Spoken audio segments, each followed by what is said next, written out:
Mata dureen keenya kanarraa population movements kan jedhu kana jalatti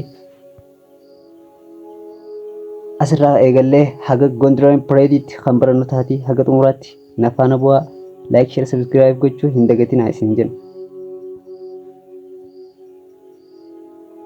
The people moved from place to place due to pull and push factor. It can be summed up as natural and social. Uummattoonni bakka irraa bakkatti kan sossoo'aniif sababoota garaagaraatu jira. Kunis pull factor and push factor kan jennuuni. Kana jechuun sababoota naannoo isaan silaa duraan jiraatan sanirraa isaan dhiibuu danda'u yookaan ichirraa naannoo san isaan jibbisiisee gara naannoo biraatti akka socho'an godhuu fi akkasuma push factoriin yoo kana ta'u pull factoriin ammoo sababoota naannoo silaa irra fooyye jedhanii yaadan san wantoota ichitti isaan hawwatuu danda'u kun push factory akka pull factory kan dubbatamu jechuudha. Which can be summed up as natural and social. Specifically, people move out from their habitat in search of resource and better living environment in general. Kana gabaabumatti gaafa laallu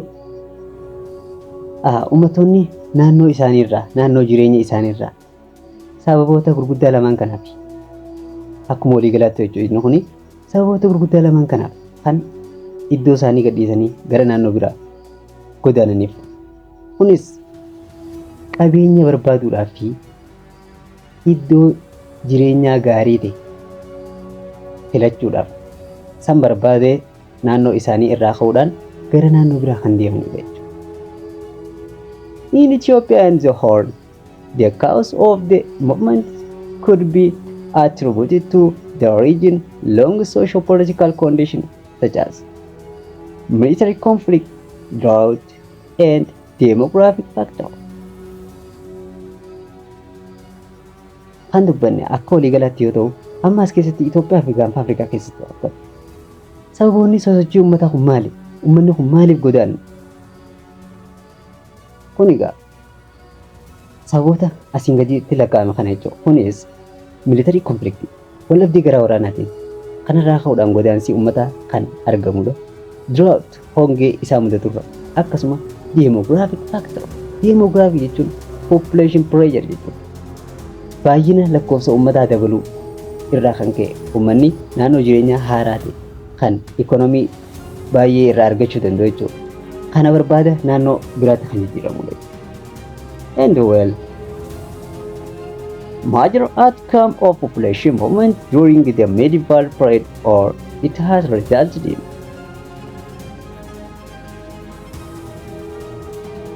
asirratti sababoonni isaanii san ta'uu arginee booda maali consequencein isaa maali bu'aan isaa bu'aan sababa sanirraa baay'inni sosochiin uummataa argame yookaan godaansi uummataa gaafa argame bu'aan sanirraa argamu maali? Bu'aan godaansa uummataa kanarraa argamu uummanni naannoo kanarraa ka'ee naannoo biraatti gaafa deebi'u maaltu irraa argama sababa saniin jechuudha. Religious, ethnic, linguistic interaction walitti dhufeenya gara amantii fi gara hawaasaatii fi akkasuma afaanota garaagaraa walitti makamuun kun akka bu'aa uummanni naannoo tokkorraa ka'anii gara naannoo biraatti godaanuutti kan lakkaa'amudha jechuudha. Intermingling and intermarriage of people. Uummanni walitti makamuudhaa fi walitti foosisanii waliif kennuudhaan uummanni kun walitti makameensi argamu kun bu'aa kanatti kan lakkaa'amudha jechuudha. Change of residence and original culture as well as evolution of new identity.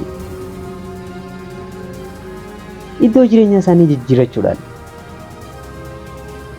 uummanni kun jechuudha bakki jireenya isaanii ni jijjiirama. Aadaan isaanii illee akkasuma kan jijjiiramudha jechuudha. Aadaan oriijinii isaanii yookaan kan isaan bu'uurarraa yookaan duraan qaban kan ture sun kan jijjiiramudha. Akkasuma eenyummaan jara isaanii illee akkasumatti kan jijjiiramuu danda'u kun bu'aa yookaan consequence of population movement jennee kan qabannu taate jechuudha.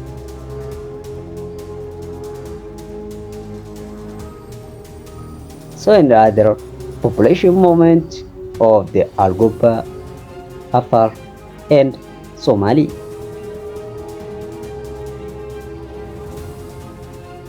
Sochii uummattoota Argobbaadha, Affaarii fi Somaalii kana kan tokko tokkoon as jalatti ilaallu taati hordofaa like share subscribe gochuu hin dagatinaa isin jenna.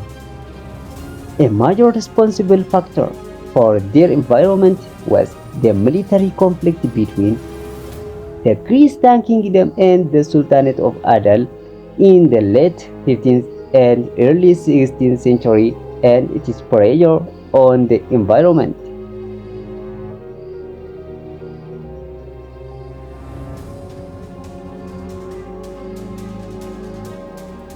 Kanatti sababoota uummanni Affaarii, Argobbaa fi Somaalii naannoo tokko irraa gara naannoo birootti sosochiin isaanii haala akkamiin akka gaggeeffame maaliif akkatti jarri san naannoo sanirraa kaanii gara naannoo biraatti godaanan.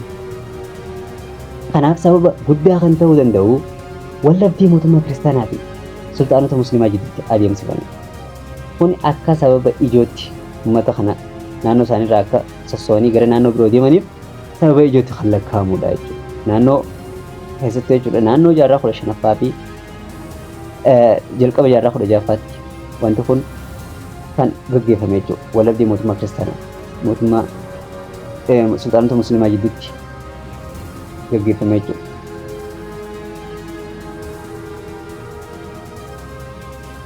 These people moved back and out in response to the ongoing military conflict. Uummattoonni kunniin gaafa deeman naannoo isaanii irraa jechuudha. Gara waraanaaf kan deeman jechuudha. Waraana irratti kan adeemanidha. Achiin gaafa amagiraan jechuudha. Mootummaa kiristaanaa haleeluudhaaf uummattoota Argobbaa, Affaarii fi Somaalii waliin ta'uudhaan wallabdii isaan jidduu jiru furuudhaan gara waraana mootummaa kiristaanaa akka waraananiif garas kan oofe kun sababa akka ta'etti kan lakkaa'amudha jechuudha. Let us see each one by one. The first, the Argobba people. Argobba were major agents of Islamic expansion and the Muslim state formation in the Horn.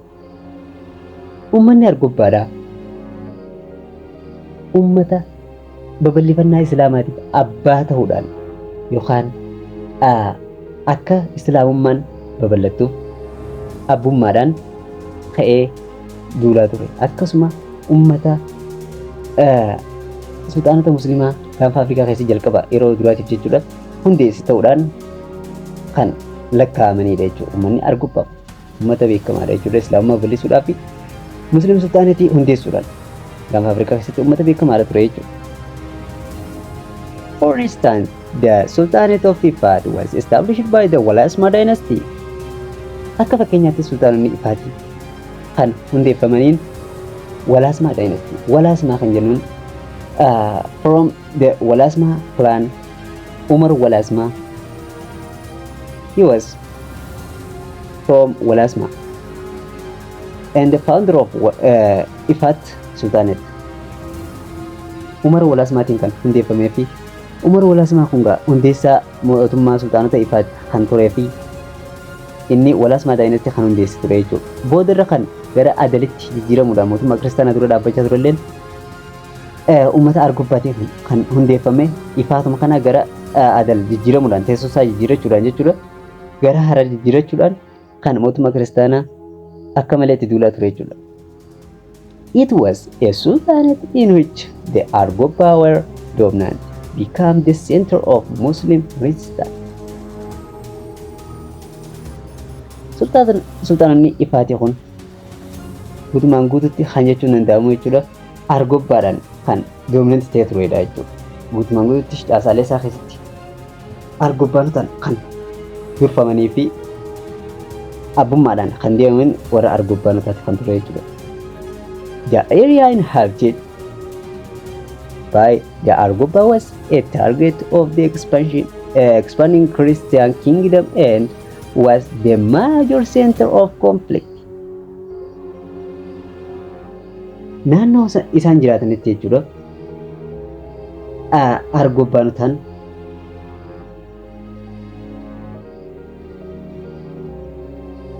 babal'ifannaa mootummaa kiristaanaa kana jechuudha.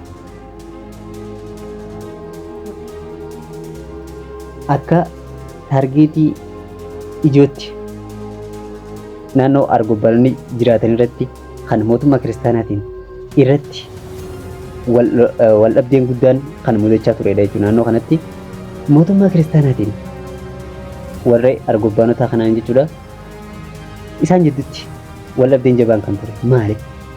Wal dhabdeen kun kan akka taargeetii cimaatti qabamee yookaan kaayyoo achi kontirool godhuudhaaf mootummaan kiristaanaa itti deemuuf sababni guddaan karaa daldalaa naannoo san keessa deemu kontirool godhuudhaaf jechuudha. Karaa daldalaa daandii daldalaa kan irraa qaraxa funaannatu mootummaa isaa cimsachuudhaaf jecha mootummaan kiristaanaa garas babal'ifachuu kan barbaade jechuudha. Bara Amdasiyoon keessa yeroon kun mootii Amdasiyoon jechuudha bara 14ffaa keessa. This was because the major caravan trade route passed through Argobba territory. As a result, the Christian-Muslim rivalry and the conflict thereof led to the destruction of the Sultanate and dispersion of the people. Kunis gaa akkuma dubbanne sababni mootummaan kiristaanaa gara Argobbaatti yeroo baay'ee wal dhibdee keessa ittiin galuu danda'u isaan jidduutti jechuudha. Wal dhabdeen kan mudatu sababa karaa daldalaa naannoo san adeemuun to'achuudhaaf jechuudha. Kana kaayyoon isaanii kaayyoo jalqaba irratti kaayyoo amantaa osoo hin taane kaayyoo ikoonomiiti jechuudha.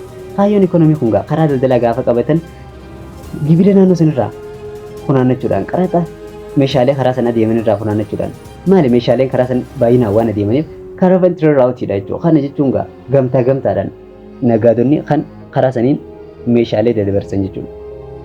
Passes through the Argobba territory achi keessaan kan oofanii fi as a result the Christian-Muslim rivalry and the conflict thereof led to the destruction of the Sultanate and dispersion of the people. Kana jechuun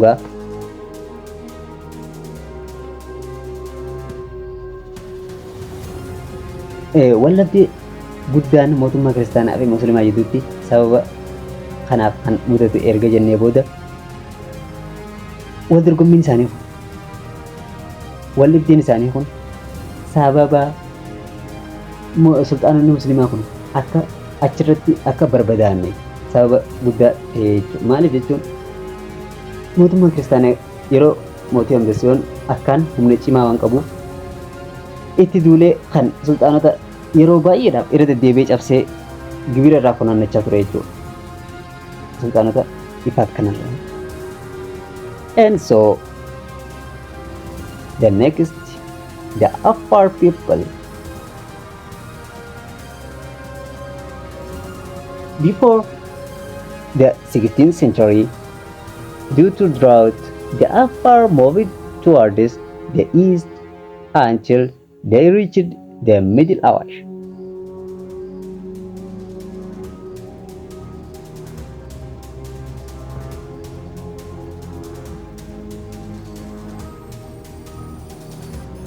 The Afar and ummanni Afar kun jechuudha jaarraa 16ffaadhaan duratti sababa wanta kanaaf jechuudha diraawutiidhaaf jechuudha sababa diraawutii irraa kan ka'e yookaan hongee isaa mudatee irraa kan ka'e ummanni Afar gara bahaatti godaanuudhaan hanga walakkeessa laga Awaashitti kan adeemanii jechuudha. Walakkeessa Awaashitti kan adeemanii naannoo san ga'anii turan jechuudha. And kun egaa akka sababa tokkotti kan lakkaa'amu. And so trade route linking the ports in the Horn passed through the Afar territory. Karaaleen daldalaa kun kan walitti hidhu jechuudha. Buufataalee dooniidha. Buufataalee daldalaa jechuudha.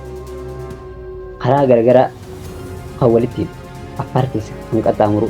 Sababa kanaaf Affaar uummattoonni Affaar kan bakkaa bakkatti socho'an turanii jechuudha. Maaliif jennaan naannoo kana koompetiishinii waan irratti argamu jechuudha. As a result, the region was the center of competition between the Christian kingdom and the Muslim sultanate to control the trade route. Jechuudha. Mana jechuun gaa karaan daldalaa naannoo sanii adeemu kan buufataalee garagaraa wal qunnamsiisu san inni Affaar keessa kan qaxxaamuru. Kanaafuu Affaar ofii qabeenya dhuunfaa qabaattee kan mootummoonni kiristaanaa fi mootummaa musliimaa irratti wal lolan jiraatee osoo hin taane karaa daldalaa san qabatanii achirraa gibira funaannachuudhaan humna guddaa horachuudhaaf jecha kaayeffachuudhaan isaan achirratti wal dhibdee jabaan kan gaggeeffamaa ture. Sababa kanaaf uummanni Affaar bakkaa bakkatti kan socho'aa ture jechuudha. The conflict inevitably pressurized the Affaar to move into different directions to avoid the risk of the conflict. The conflict inevitably pressurized the Affaar to move into different directions to avoid the risk of the conflict. Uummanni Affaar akkuma beekamu akkuma dubbanne jechuudha. Wal dhibdee mootummaa kiristaanaa fi uummata musliimaa gidduutti yeroo san gaggeeffamanii irraa dandamachuudhaaf bakkaa bakkatti balaa irraa dandamachuudhaaf irraa of eeguudhaaf kan jalaa bakka jijjiirachaa turanidha jechuudha. Horsiisa bultoota waan ta'aniif jechuudha uummanni sanii kan karaa adda addaatiin irraa of eeguudhaaf bakka bakka socho'u. And so well,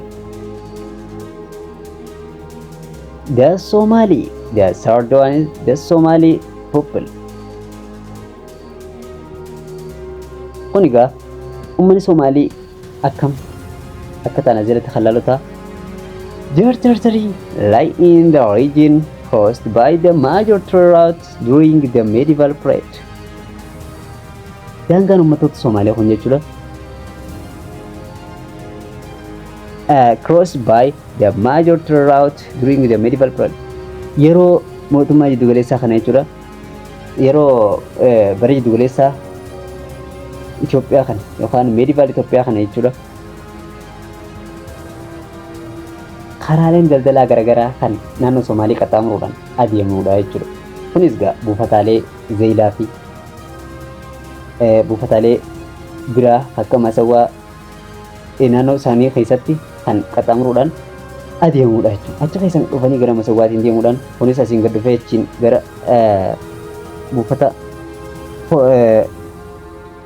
Port of Zeeyilaadhaan kan qaxxaamuru jechuudha.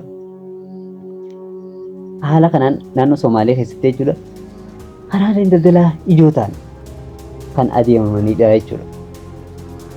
The prior to the 16th century wars between the Christian kingdom and the Muslim sultanate, there was environmental pressure on Somali native areas.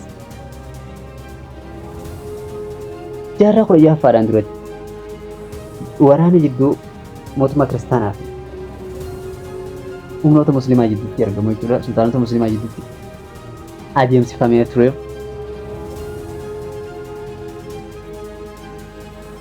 Uummata Somaalii irratti dhiibbaan jabaan kan gahee jechuudha. Akka isaan sochiin eegalaniif kana jechuun akka isaan naannoo sanirraa gara naannoo biraa deemaniif kana jechuun amma gaafa Giraanyi waraana mootummaa kiristaanaa haleeluudhaaf humnoota Somaalee Argobbaa fi Affaar waliigaltee isaan waliigalchuudhaan gara humnoota kiristaanaa irratti bobbaasan kun dhiibbaa jabaa kan uummata irraan gahee gara mootummaa kiristaanaatti akka duulan kan godhe jechuudha. However, the population movement of the Somali did not last for long as they returned to their home base following the defeat of Imam Ahmad in 1543. Garuu uummanni Somaaliyaa kun kan naannoo isaaniirraa deemanii gara naannoo biroo irratti duulaanis ta'e gara qubannaadhaan kan adeemanii turan jechuudha. Akkuma dubbanne gaafa Ahmad Giraany yookaan Imaam Ahmad Ibrahim jechuudha.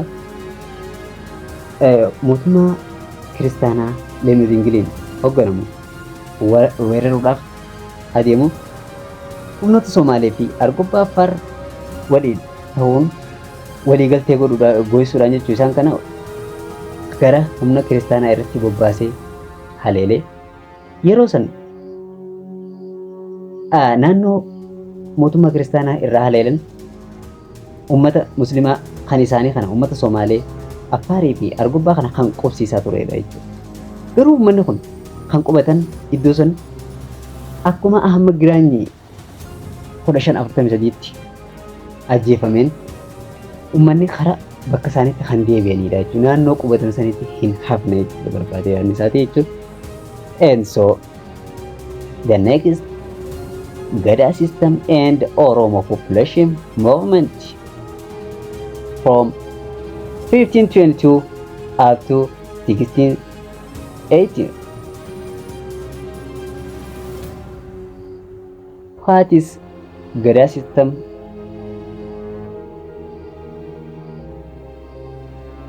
The Gada system.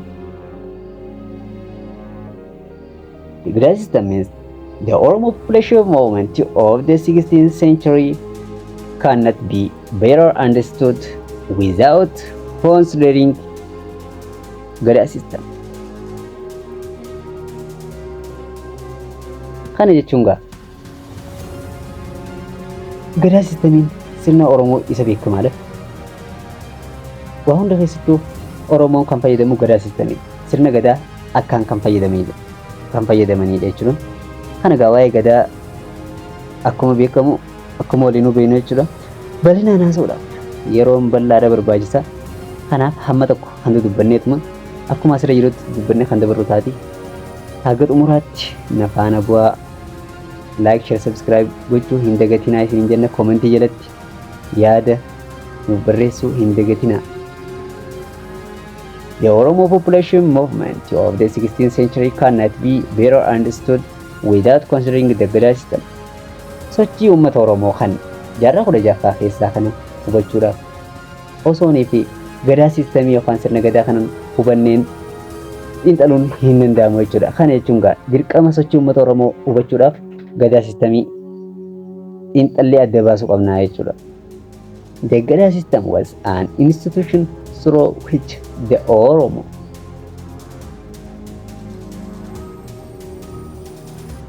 they socially organized themselves, administered their affairs, defended their territory, maintained law and order, and managed their economy. Sirni Gadaa akka dhaabbata uummata Oromootti kan ilaalamu yoo ta'u, sirni Gadaa jechuun wantoota armaan gadii kana hojjetudha jechuudha. Oromoon kan ittiin hojjetu wantoota asii gadii kana social organized themselves. Uummata mataa isaatiin kan qindeessudha. Hawaasni akka ofii qindaa'an kan taasisu jechuudha. Administered their affairs. Dhimma isaanii irratti kan bulchu jechuudha. Dhimma isaanii irratti kan hoogganu yookaan kan ittiin hoogganan jechuudha. Defended their territory, daangaa isaanii eeguudhaan akkasuma maintained law and order, seera kana eegsisuudhaan akkaataa itti hojiirra oolmaa fi seera tumuudhaan jechuudha. Manage their economy, dinagdee isaanii kana hoogganuudhaan kan kunniin wantoota Gadaan sistemii hojjetu jechuudha. And so however, it is clear that for long they socially organized their politics, economy, social, cultural, and religious affairs through the Gada institution. Yoo kanneen dubbanni san ta'ellee jechuudha. Dhugatti yookaan ifa baafnee dubbachuudhaaf jechuudha.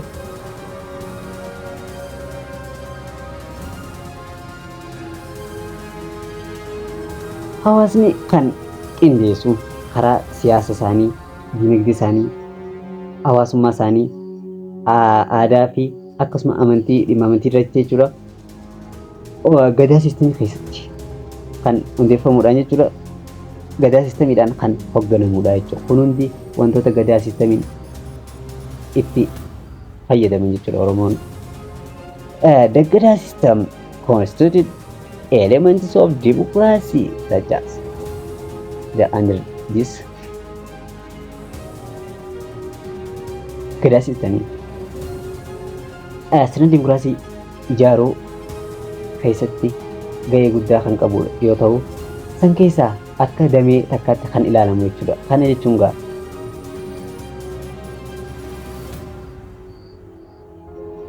sirni gadaa bu'uura dimokiraasii ammayyaatiif akka bu'uuraatti kan lakkaa'amu yoo ta'u,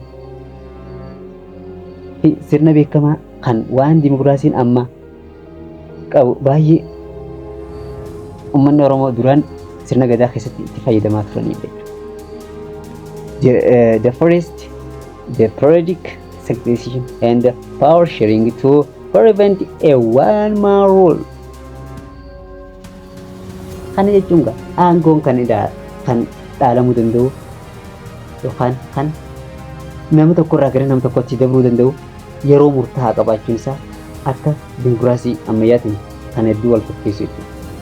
Kana jechuun osoo namni tokko dhuunfatti aangoo muree murteessuudhaan hin qabaannetti sirni gadaa nam tokkicha jalatti innis kan ofiin fi mudoo sun taane kan qaama mudamuun gadaa keessaa qabuu fi aangoo yeroo murtaa'eetti waggaa 8 kan walitti daddabarfamudha jechuudha.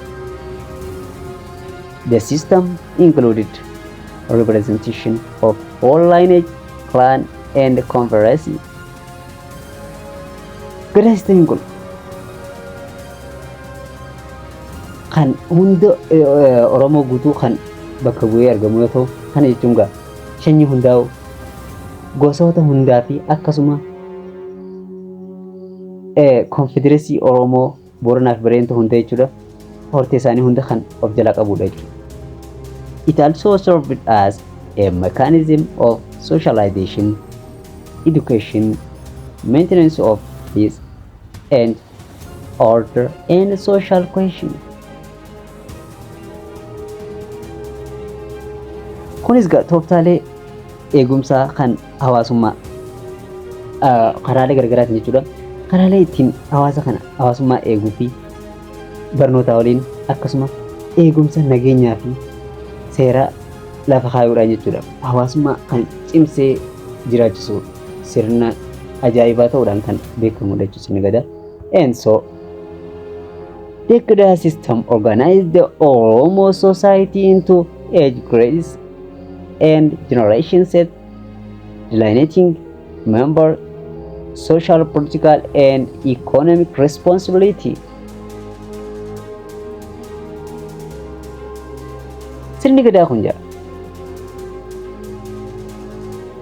uummata Oromoo kana qindeessuudhaan umrii isaaniitiin age grade isaanii jechuudha, umrii isaanii fi akkasuma generation set of delineating member of social, political and economic responsibility kan waa'ee miseensota jechuudha. Miseensa hawaasummaa, miseensa siyaasaa fi akkasuma waa'ee diinagdee keessatti jechuudha. Gaafatamummaadhaan isaanii umrii isaaniitti irra dhaabbatee kan ibsee adda qoqqooduu danda'udha. Itti qoqqoodee ittiin hoogganaa turedha jechuudha. Kana jechuun haaluma asiin gadii kanatti kan ilaaluu dandeenya jechuudha. Gadaa grade dabballee birth up to 8 years. That role is role socialization, and the second Gadaa grade Gamme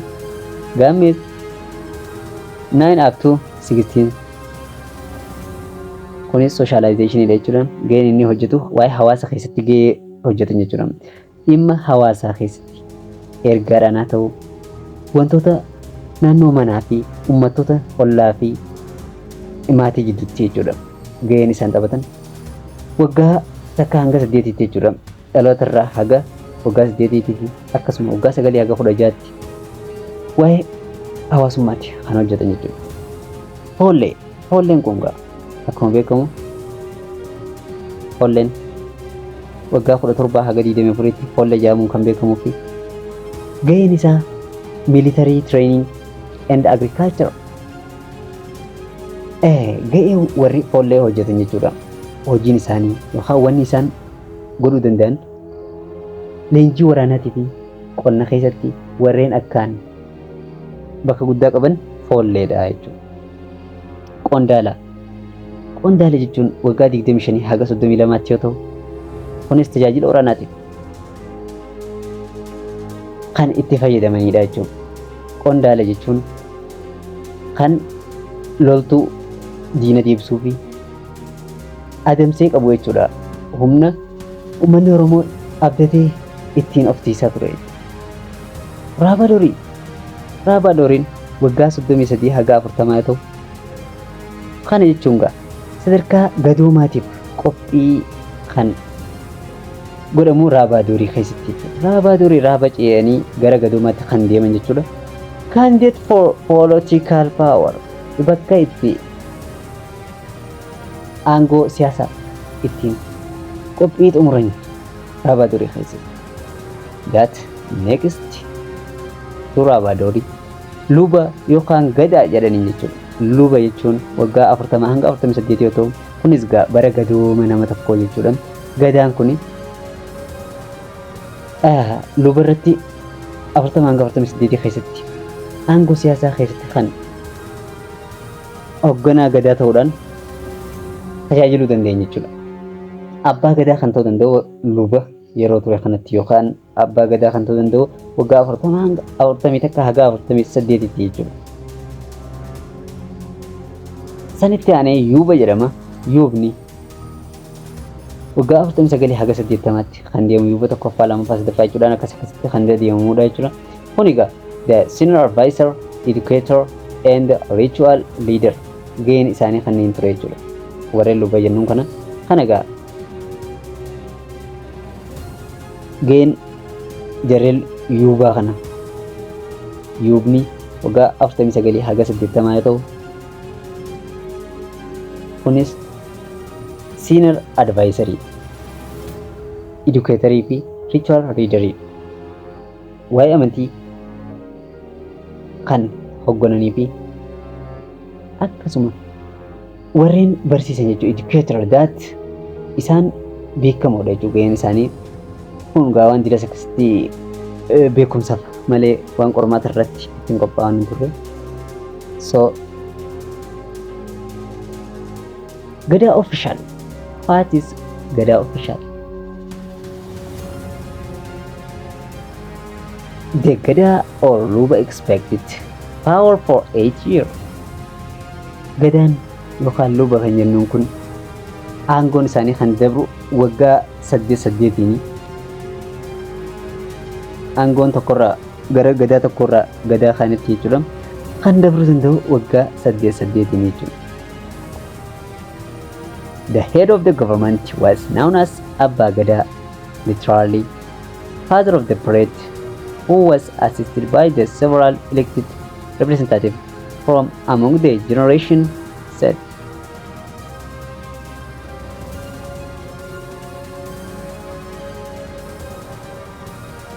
Head of government was known as Abba Gada. Kanaga hoogganaan mootummaa yookaan kana jechuun warra gadaa guutuu kan hoogganu abbaa gadaati jedhama. Kunis literally father of the parade jechuudha. Abbaa yeroo sanii jechuudhaan kan beekamu jechuudha. Abbaa gadaa jechuun hiikni isaa gaafanii fi hiika isaa laalloo jechuudha. Abbaa yeroo sanii yookaan bara gadooma saniitti abbaa kan ta'u jechuudha. Who was assisted by the several elected representatives from among the generations. Inni yoo abbaa ta'e jechuudha. Garuu warreen isa gargaartota ta'an isaan jalatti jechuudha. Kan bara san dabreef kan illee jechuudha. Namoota baay'ee kan filaman jechuudha. Asistaanni jechuudha abbaa gadaa qofa osoo hin taane namoonni biroolleen baay'een kan jiranidha jechuudha. Kunis asiin gaditti kan tarraa'an kanneen faadha jechuudha. Abbaa Bokkuu, father of scripture. Abbaa Bokkuu jedhama jechuudha. Father of scripture. Abbaa Caffee, head of assembly. Abbaa Duulaa, war leader. Abbaa Seeraa, father of law. Abbaa Alangaa, judge. Abbaa Sa'aa, father of treasury and other counselor. In the Gada system, the senior Kalu or Abba Muda played indispensable role in the power transfer and legitimizing the ruling Gada class. Sirna Gadaa keessatti Qaaluu kan jedhamu yookaan Abbaa Muudaa jedhama jechuudha. Qaaluu jechuun akka abbaa amantaatti kan ilaalamu yoo ta'u, innis gaa yookaan Abbaa Muudaa kan jedhamu maqaan isaa kan biraa jechuudha. Abbaa Muudaa kan jedhamu maaliif wanni Abbaa Muudaa jedhamuuf ga'een isaa guddaan aangoo gaafa gadaa tokkorraa gara gadaa biraa dabru jechuudha. Abbaa gadaa tokko muudamuudhaaf qaaluudhaan alatti aangoon isaa sana seera gadaa hin guutu jechuudha. Seerri gadaa kan guutamuun qaaluudhaan. Qaaluun yeroo muude legitimizing the ruling gadaa class. Kana seera kan guutachuu danda'u gaafa abbaan muudaa yookaan qaaluun isa muudeedha jechuudha. Who maintained their right by the Sinqee institution, which helped them to form sisterhood and solidarity. Gama biraatiin ammas dubartoonni kan mirga isaanii ittiin eeggatan Sinqee institutioniidhaan jechuudha. Sinqee institutioniin kun kan haala dubartii jechuudha yeroo wal fakkaataa keessa jiran kan hariiroo isaa waliin qaban keessatti isaan gargaaruu danda'u jechuudha. Sinqee institutionii kanaan gargaaramuudhaan kan mirga isaanii eegsifachuun ittiin fayyadamaa turanidha jechuudha. And so the Oromo population movement from 1522 up to 1618. What is Oromo population movement? What is cause and consequence of Oromo population movement?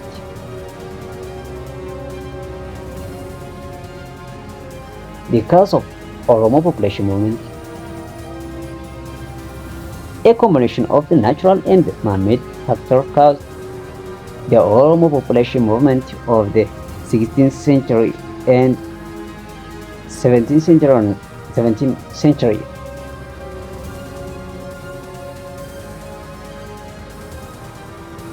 Sababoota sochii uummata Oromoo kana jechuudha kan ta'uu danda'e sababoota garaa uumamaa fi garaa namaan namtolchee jechuudha namarraa kan dhufuu danda'e jechuudha. Sababa namarraa argamuu danda'ee fi gara namootaatiin dhufuu danda'ee fi akkasumas sababa uumamaatiin jechuudha. Gara naachuraalii jalatti kan ramadaman that is natural factor.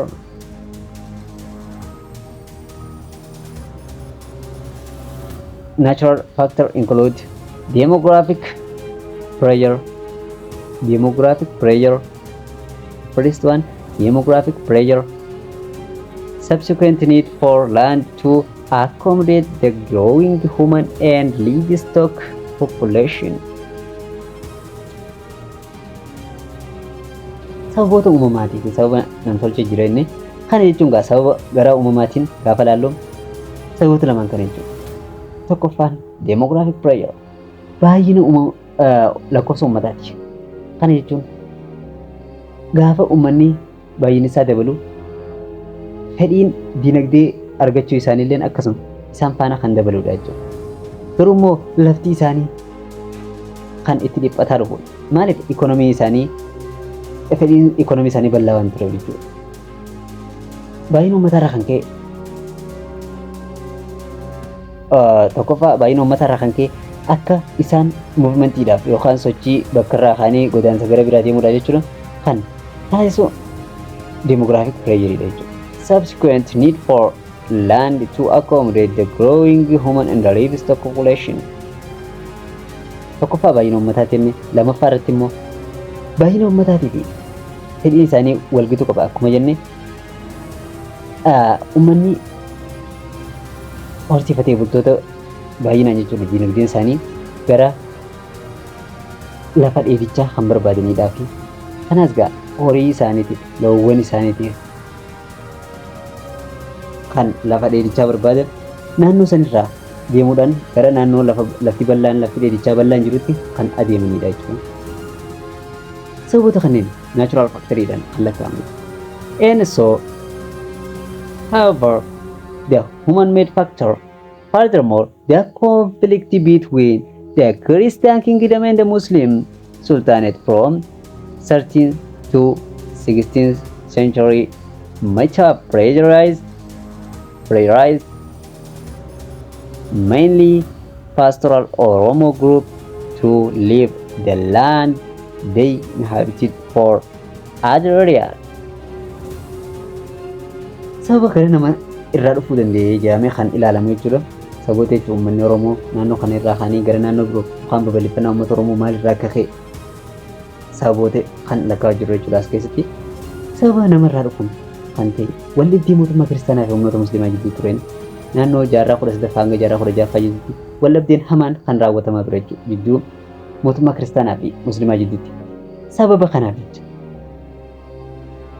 humnoonni gurguddaa yeroo sanii mootummaa kiristaanaa fi sultaanota musliimaati kan turanii isaan waraana mootummaa kiristaanaatii fi sultaanota adal jidduutti gaggeeffameen ispeeshaalee jechuudha kan humni isaan lamaaniitu laafuu danda'e jechuudha.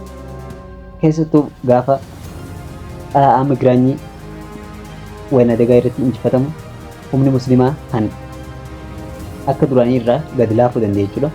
Akkasuma humni kiristaanaalleen achiin durattuu kan laaffatee akka malee baqachaa ture jechuudha. Wanti kun egaa carraa baneef jechuudha. Uummanni Oromoo kun akka karaa salphaadhaan osoo dura dhaabbannaan jabaan hin gaggeeffamne akka babal'ifataniif kan carraa ta'edha jechuudha. Kun gaa akka man-made factoriitti kan lakkaa'amudha jechuudha. And so in the course of their movement into various regions different. As keessatti gaa haala uummata Oromoo sochii uummata Oromoo kana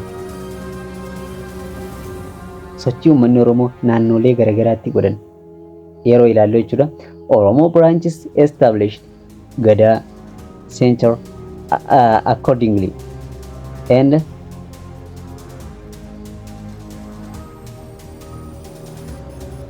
sochii uummanni Oromoo jechuudha naannolee garagaraatti godhan jechuudha.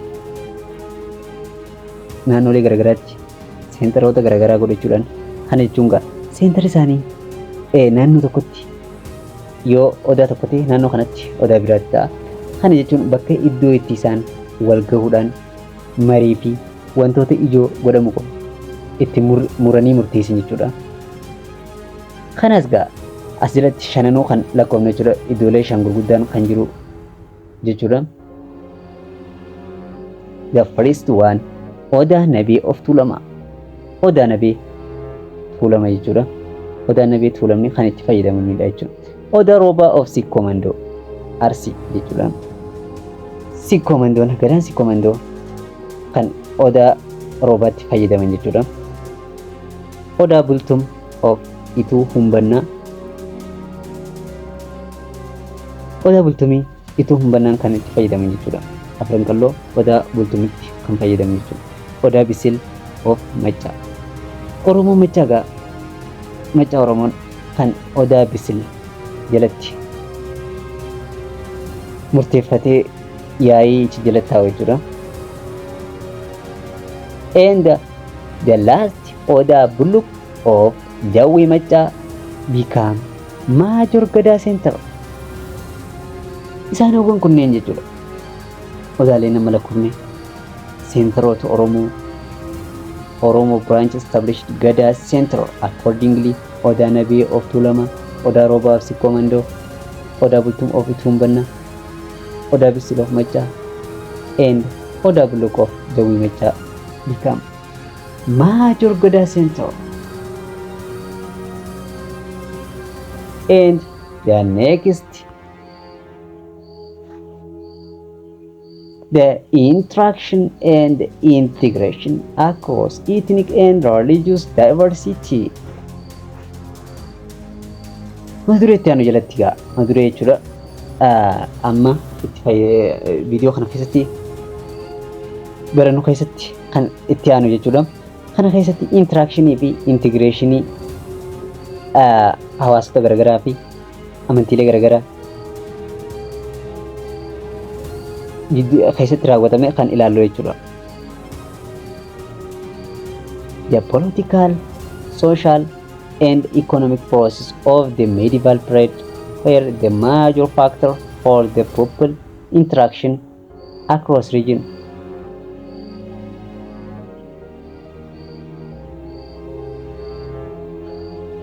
Kana jechuun gaa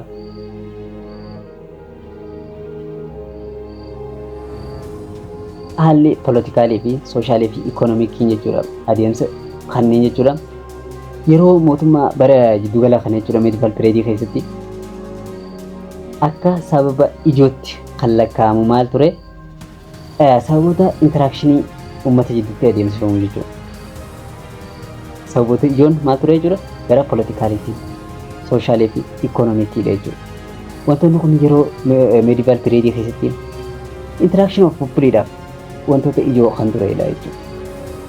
Such interaction occurred during peace and conflict time. Walitti dhufeenyi kun yeroo ta'uu danda'u jechuudha. Yeroo nageenyaa fi yeroo wal dhibdee keessatti illee kan ta'uu danda'u jechuudha. The trade contacts and conflicts to control throughout religious and territorial expansion as well as population movements were a major cause for interaction of people across ethnic and religious diversity in Ethiopia and the whole.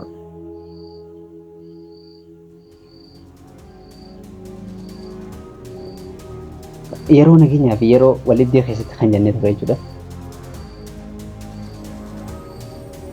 Walitti dhufeenyi yookaan wal qunnamtiin karaa daldalaatii fi akkasuma conflict to control trade routing jechuudha wal dhibdeen yeroo karaa daldalaa kana qabachuudhaaf yookaan ijira to'achuudhaaf jechuudha wal dhibdeen kan jidduutti adeemsifamu yeroo garaagaraatti jechuudha yeroo kan daldalaan kan walitti dhufanii walirraa bitanii walii gurguranii adda nagaan deebi'anii fi akkasuma yeroo kan waraanaan daldala san to'achuudhaaf kan irra wal lolanii fi religious and territorial expansion gara amantiidhaa fi daangaalee kan babal'ifatan jechuudha. Akkasuma population movement were major cause for interaction of people across ethnic and religious diversity in Ethiopia and the whole. Sababoonni asii walitti dubbanna kun jechuudha. Gaafannii fi trade contactii yookaan walitti dhufeenya karaa daldalaatiin adeemuu fi wal dhibdee karaa daldalaa qabachuun adeemsifamuu fi amantiidhaan fi daangaalee babal'ifachuudhaaf kan adeemu jechuudha. Sababoonni kun hundinuu akka sababa walitti makaminsaa fi walitti dhufeenya aadaalee amantiilee fi uummattoota garaagaraa kan wal qunnamu jechuudha. Kan taasise akka wal qunnamu kan taasise jechuudha. Itoophiyaa fi gaanfa Afrikaa keessatti kun egaa akka sababa ijootti kan lakkaa'amudha jechuudha. Kun maali? Trade contact, conflict to control throughout religious and territorial expansion as well as population movements were the major cause for interaction of people across ethnic and religious diversity in Ethiopia and the whole. It is apparent that territorial and religious expansion by the Christian kingdom diffused Christian tradition from north to the south.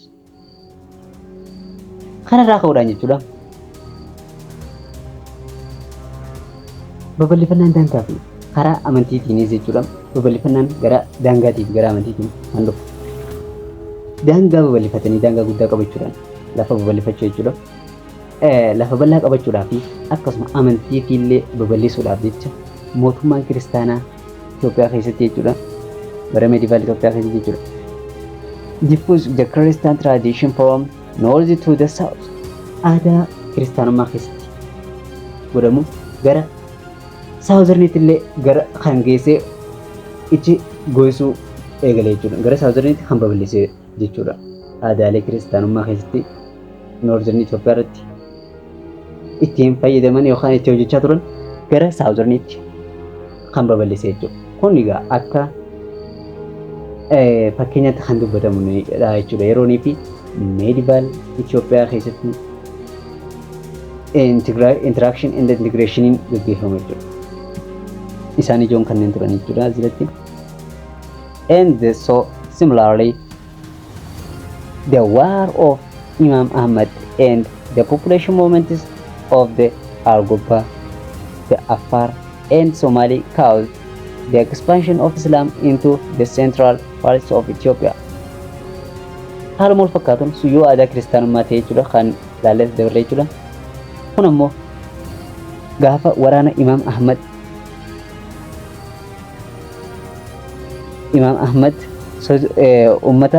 uummanni jechuudha naannoo san irratti kan sochiin adeemsifamaa turedha. Kunis jechuun egaa uummattoota akka Argobbaa, Affaar, Soomaalii kan sochii adeemsifamedha jechuudha. Yookaan naannoo san irra deemanii sababa waraanaa amma giraanya keessatti hirmaachuudhaan jechuudha. Mootummaa kiristaanaatti kan duulanii naannoo central part of Itoophiyaa jennuun kana kan dhufuu dandeenye jechuudha. Kunis egaa islaamummaa babal'isuu keessatti ga'ee guddaa kan taphatedha jechuudha. Gara central Itoophiyaatti jechuudha. Kan islaamummaa akka babal'atu taasise waraana amma giraanyii fi humnoota amma giraanyii gara islaamummaatti irraa gara kiristaanaa irratti kan duulan jechuudha.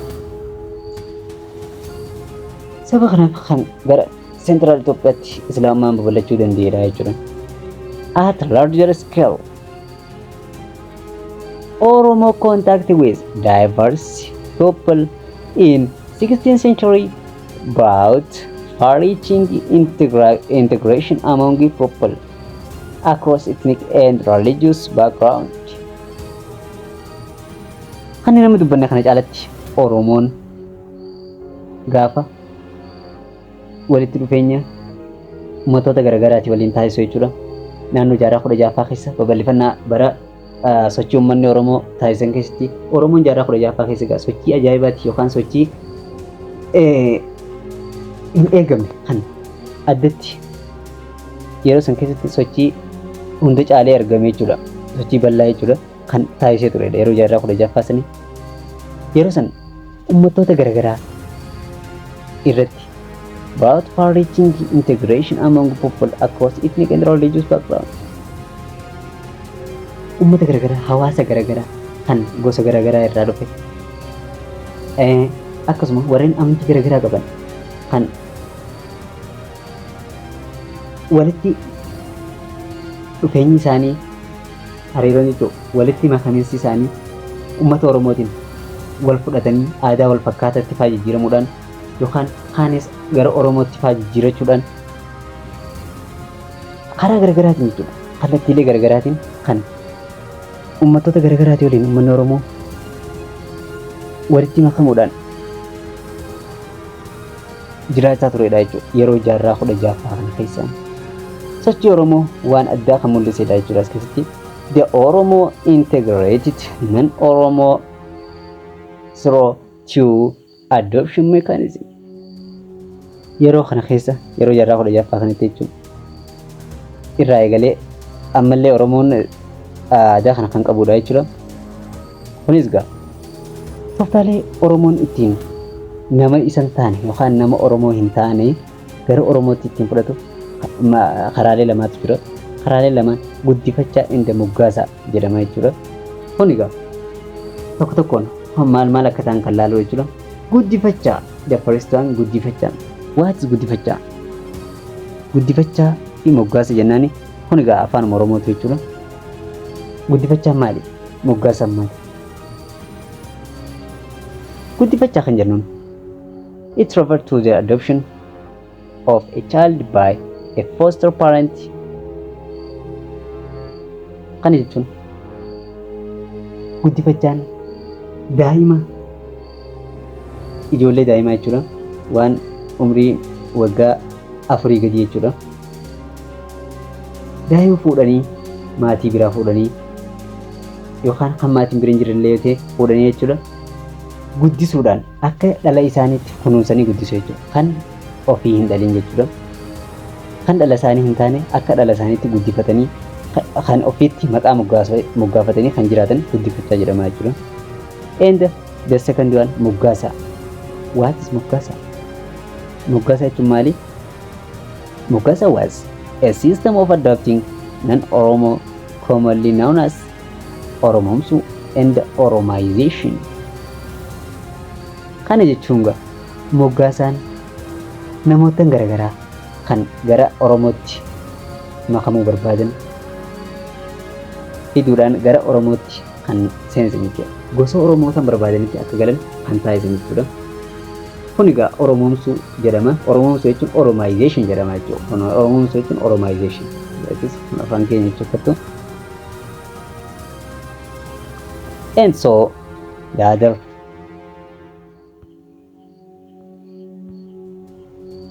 the people and state in the east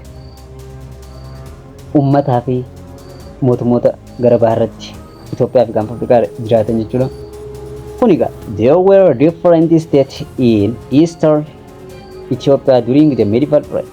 Yeroo medieval period san keessa mootummoonni garagaraa gara baha Itoophiyaa irratti kan argaman yoo ta'an isaanowwan maal jechuudha? Soomaalii, Affaar, Argobbaa and Hararii isaan ijoo dubbatamanidha jechuudha as keessatti. And so the people